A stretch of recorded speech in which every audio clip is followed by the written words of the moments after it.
It's a good thing we got our snowmobile tuned up, or we'd be screwed. We'd never be getting the hell out of here.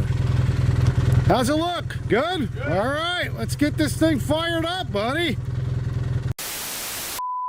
And so it has come to this. Episode 9 of the Cryptid Iceberg Deep Dive, the grand spankin' finale. This has been such a journey for me, and I feel a great swell of completion in my chest because I actually finished something I set out to do 2 years ago. And one more time before I get into this iceberg, yes, this is not just a cryptid iceberg, this is the unverified entity in cryptid iceberg because cryptozoologists are nothing if not pedantic. But guess what? Cryptozoologist isn't an actual position or doctorate you can hold. Any Joe Blow can be a cryptozoologist. I mean, sure, it's frowned upon if you don't have a doctorate in the natural sciences at the very least, but I can put cryptozoologist in my blue sky bio and not a damn person can stop me. Especially not the pedantic knuckle draggers on Reddit. Like, I get it.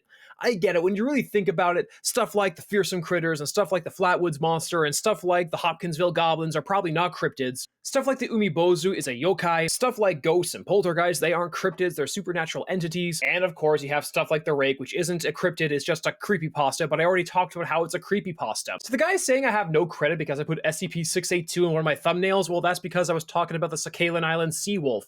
You know, the thing that inspired SCP-682. But like I promised you guys, I do have 10 rapid-fire bonus cryptids before I get into this tier of the iceberg proper, so let's fire them off. The Mapinguari is a South American mythological beast coming to us from the Amazon River Basin. According to legend, a shaman undertakes a magical transformation to become a large cycloptic giant covered in hair with a large vertical maw in the center of his chest. However, a lot of modern cryptozoologists believe that it is instead a cousin of the Bigfoot from North America, or else a remnant population of extinct giant ground sloths that instead inhabit the jungles surrounding the Amazon River. The giant of Kandahar is a large, 10-foot-tall, red-haired giant with 6 fingers and toes on each hand and foot that supposedly engaged Navy SEALs in 2002 in Afghanistan. This story, while very popular online, has largely been believed now to just be an urban legend or else an outright hoax because no actual documentation from the Department of Defense has ever been made of this encounter. But it does make for a hell of a story. Imagine being the soldier who has to face down a giant swinging a tree branch like a spear. Wait a minute. Uh-oh. It's also supposedly theorized to be a Nephilim, so there you go. Jibafofi is a large, venomous, man-eating spider from the jungles of the Congo River Basin in Central Africa. A lot of writings come from European missionaries and explorers from the late 1800s and the early 1900s, although most cryptozoologists believe this to be largely a hoax because no spider could ever grow that big. They instead believe it to be a freshwater species of coconut crab that lives in the jungle and grows giant instead. Wait a minute. Uh-oh. The Enfield Horror is a tripodal gray-skinned monster coming from Enfield, Illinois. Supposedly, this is an alien or otherwise otherworldly entity that harassed a family of 3 as well as a small boy in the Enfield area. However, most cryptozoologists can't really find any record or sightings of it from the original string. Since this is a creature that was first and only ever sighted in 1973 by scant witnesses, most people believe it to be a hoax. However, those who think it was an escaped kangaroo, I personally find to be foolish. Look at that and tell me it's a kangaroo. The Grafton Monster is another one of those Appalachian cryptids that showed up on Mountain Monsters, this time from Taylor County, West Virginia, and first sighted in 1964. It is described as being between 9 and 10 feet tall, 4 feet wide with stonish skin and no discernible head, instead occasionally being said to have 2 large glowing red eyes in the center of its chest, although most sightings tend to omit that. And like a lot of Appalachian cryptids, it ended up in the Fallout game series. The Thunderbird is probably the single most popular cryptid to not have been included on this entire iceberg. It is a very important figure in a lot of First Nations indigenous folklore, oftentimes being described as the rival of the Mishipeshu, also known as the underwater panther. And while largely described as being a benevolent cryptid, there is a supposed attack from a Thunderbird in 1977 Lawndale, Illinois, where it attempted to abduct a young boy. Yet another one of the legendary fearsome critters, the hodag, comes to us this time from the great state of Wisconsin. A large 12-foot-long reptilian beast with curved horns and spines all along its back, it's said to have only been weak to the exposure of dynamite. And unfortunately for us, this great species is in fact extinct after its main food source, white bulldogs, were leashed up inside of people's backyards instead of roaming free in the woods. The black carpet is one of the most fascinating scuba diving urban legends to have ever been created.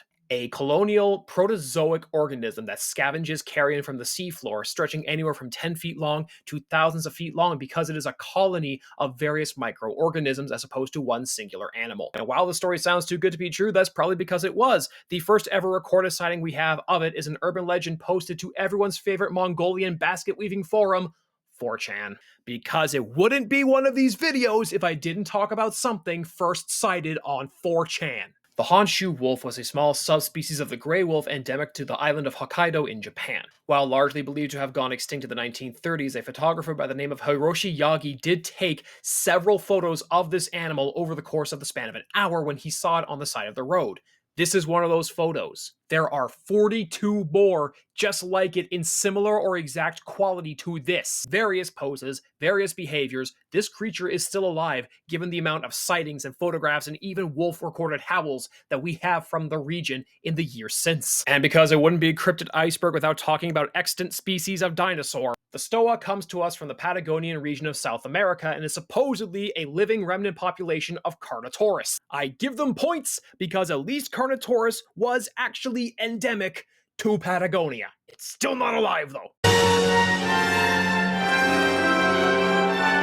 Allosaurus had never seen such bullshit before. And that is 10 rapid-fire cryptids that were not on the base iceberg covered as a little bonus for you in this finale. Before we hop into tier 10, let's take a look at the full iceberg proper one last time. Look at this magnificent, magnificent beast. It's incredible that I made it from the top all the way down to the bottom with this one. I actually finished a series. Good for me, a little pat on the back. But with all of that said, let's begin our finale. What in God's name? Holy shit! It's a Yeti! You gotta be kidding me! No way! This can't be real! A friggin' Yeti just stole our snowmobile!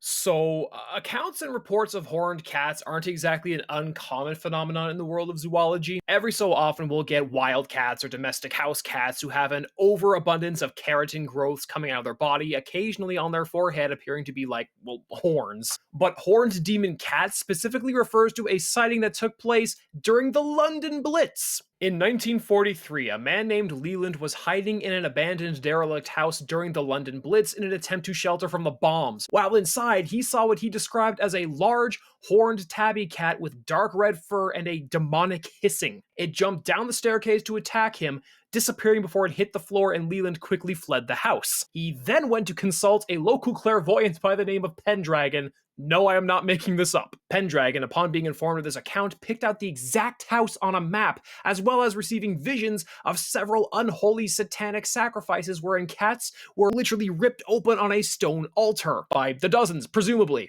Pendragon now believes that the spirits of these cats have coalesced into a horned demonic entity with an eternal vengeance towards humanity for the suffering they endured up until the World War II bombing blitz. What a way to start a finale. On February the 13th, 1958, at around 7 p.m. in the Lutzow-Holm Bay area of Antarctica, the crew of the Soya, a Japanese research vessel, along with its captain, were enjoying time off on deck when they witnessed the most inexplicable thing any of them had ever seen. In the water about 300 meters away from the bow of the ship was an incredibly large oceanic creature. The creature's body was covered in 10-centimeter long hair from the head all the way down its back. The head was supposedly 80 centimeters long with a 4-foot long neck, a 10-meter body, and a trailing tail behind it. In addition to the hair over its body, it also reportedly had several seborrhei all along its back, which would be akin to the kind of dorsal plating that Godzilla would bear. Thus came its name, the Antarctic Godzilla. Not because it was the size of Godzilla, but because it reportedly had features similar to it. Now, unfortunately, this is the one and only sighting we have of this creature, although similar entities have been reported by other Japanese stations and vessels. It is also worth noting there is only one camera on board the ship, and the crew attempted to retrieve it before the creature retreated below the waves, so all we have to go off of are illustrations based on recreations of the crew's description. For most cryptids, this would be entirely unremarkable, especially for sea monsters, but because it is called Godzilla, this is why we remember it. What is it with Antarctica and giant weird sea monsters? Hector's ichthyosaur, if it does exist, is the single largest vertebrate animal to have ever existed on the planet. But first, backstory. Hector's ichthyosaur is a provisional holotype fossil specimen of Shastasaurid ichthyosaur coming to us from the late Triassic period in New Zealand. Supposedly, this vertebra was dug up in the year 1874 and has a purported diameter of 457 millimeters. Given the general extrapolation of Shastasaurid's size that we get from similar specimens such as Shonosaurus, we can presume that this ichthyosaur was upwards of potentially 40 meters long and almost 200 tons. That makes it substantially larger than the blue whale and realistically larger than any terrestrial animal that we have fossil record of to date. But unfortunately, like a lot of other holotype fossil specimens, especially from the late 1870s, this individual has been lost to time, going missing during the transport to the museum in England where it was to be studied. I do not know whether or not this holotype specimen exists or if it ever did exist, but if it did, this could entirely rewrite and restructure how we understand marine biological evolution, especially for ichthyosaurs. We already know that shastasaurs were impossibly large creatures, but this is still something. The Carnival Cruise mosasaur, also known as the Carnival Cruise monster, was spotted in the Gulf of Mexico off the deck of a Carnival Cruise ship in the year 2014. The creature was spotted by a man named Paul George, an employee on the ship, although we don't have any account if any of the other passengers or crew spotted this creature. What we do have, however, is an in-depth description of the creature's body, having a triangular head, breathing not through a blowhole but through forward-facing nostrils in the same way that a crocodile would. Supposedly, the creature itself was up to 50 feet long, as Paul had a good idea of scale given that he was looking at 30-foot long lifeboats in comparison to this 50-foot creature, which, thank God, we have something to compare scale to. That's fantastic. You don't often get those in sightings, or at least people don't vehemently record them in their sightings. It was said to have black leathery skin that shone in the sun and was swam alongside the ship rather lazily before submerging 30 minutes after the initial sighting began. And again, we don't have any supposed reports of other passengers or crew members seeing this creature, so I would presume there would have to be if a creature of this size was next to a cruise ship in the middle of the day. But again, the fact that we haven't seen any other sightings recorded does lend a little bit of skepticism to the account. And as usual, we have the long list of potential explanations for this creature, the most likely being a hoax. Some believe it was a misidentified, extraordinarily large saltwater crocodile.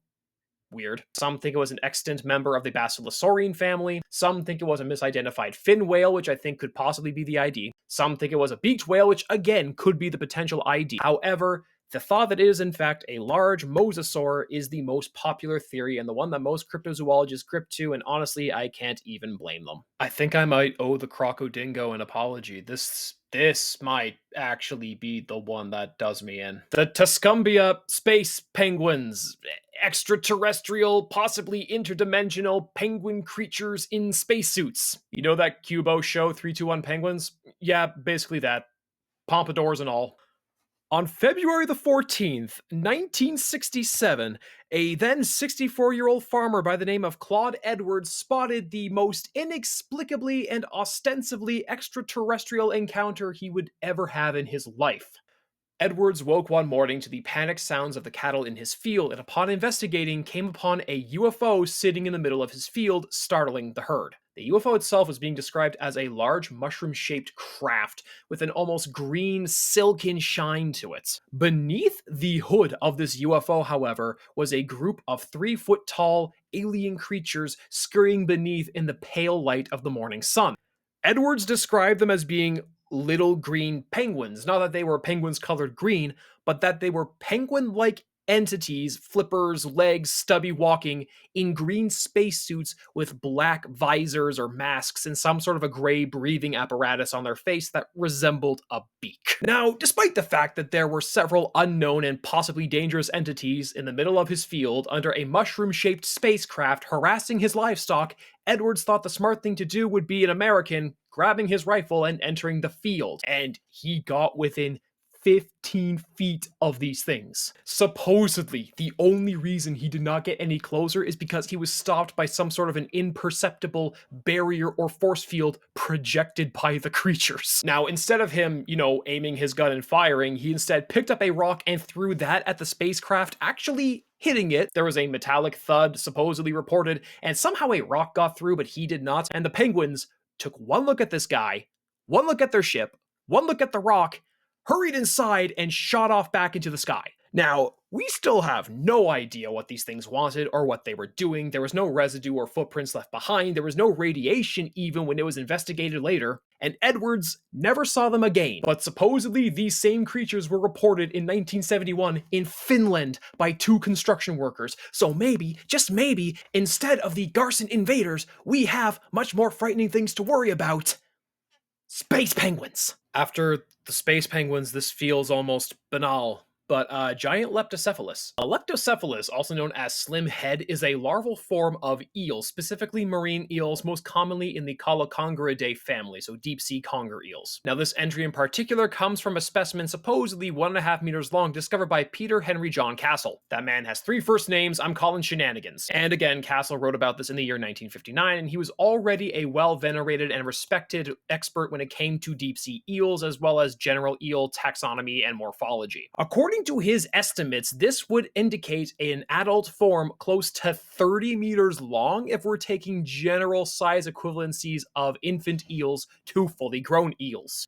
Given that it is a deep-sea species and we don't really have much to go off of, much less agree upon this being plausible, I don't know what to say on it. I don't doubt for a moment that we have deep-sea eels that grow to enormous size. Look at the gulper eel. That's a frighteningly large creature. And I also don't doubt for a moment that we could have generally large leptocephalus specimens. But a 30-meter conger eel is certainly something. But if this is a creature that exists, it could probably explain a majority of the sea monsters I've already covered in this iceberg, especially the Daedalus serpent. I'm generally willing to keep an open mind on this, given Castle's experience and accreditation in this field. If anyone was going to find it and believe in it, it would be him. Thermozodium isaki is a contested species and genus of tardigrade. It was first collected in 1937 by a scientist named Gilbert Rahm from Springwater of Nagasaki, Japan. Unfortunately, the only specimens that he had ever collected were destroyed by an earthquake not long after their discovery, which of course means that a tardigrade's natural weakness is the shaking of the Earth's crust itself, not the vacuum of space.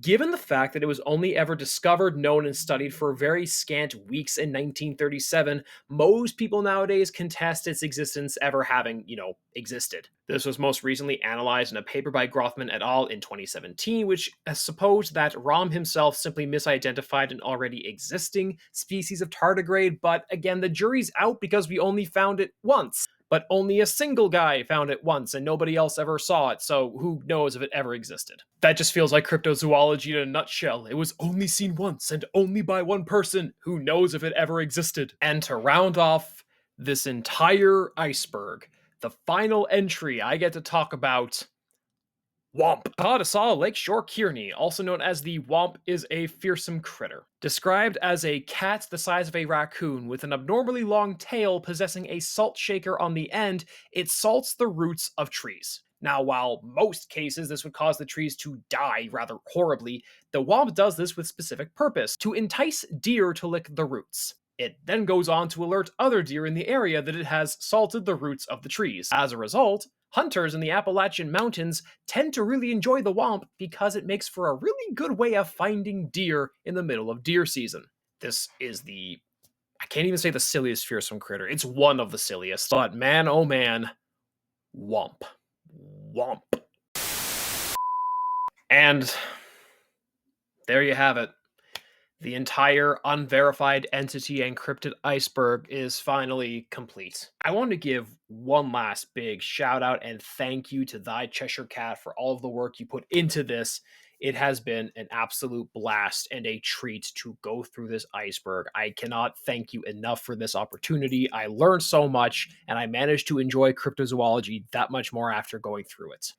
I have loved cryptids and cryptozoology ever since I was a kid. I would watch Monster Quest. I would watch Destination Truth. I would watch Lost Tapes. I would watch The Secret Saturdays. Every new thing I discovered about cryptozoology enthralled me. A whole world full of animals I never knew people contested the existence of. Things that used to be cryptids, things that still are cryptids, things that people debate whether or not they exist. Hey, that's cryptids, baby. And yes, this unfortunately means that things that aren't actually cryptids get branched in with the broader family, but I think that's just half of the fun. Cryptozoology is not a true science. It is a pseudoscience as much as we might have chagrin and offense with this. I do take issue with this. I think stuff like Sasquatch is like actually a verifiable animal we could potentially see finding one day. But I also understand that a lot of stuff in general cryptozoology can't fall in the realms of natural sciences. For anybody out there who wants to become a cryptozoologist, congratulations, you just can call yourself that. Because it's not a generally accepted academic science, you don't need to have a scientific background, although like I alluded to at the beginning of the video,